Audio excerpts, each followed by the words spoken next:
Hi guys, I'm currently working on a project that requires me to populate a huge terrain in Blender. While putting random rocks on the terrain, there are always these intersecting lines that mark that boundary of penetration. It's very unsightly, very artificial, just visually disruptive.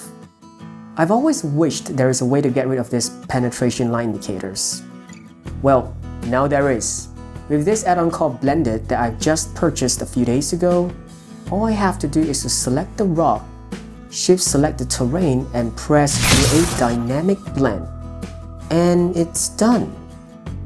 I can even adjust the amount of blending that occurs right here. This is pure magic to me. Like seriously, can you even visually tell the external rocks from the terrain mesh at this point? Wow. Notice how it updates in real time as you move the rocks around. This is so cool.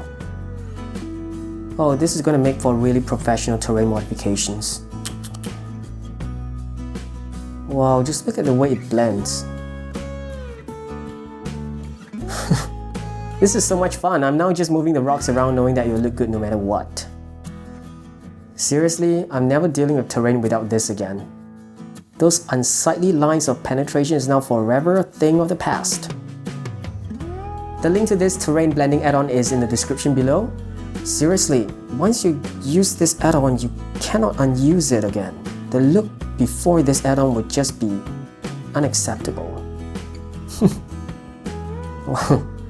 This is Perpetual Jack and I'll see you next week.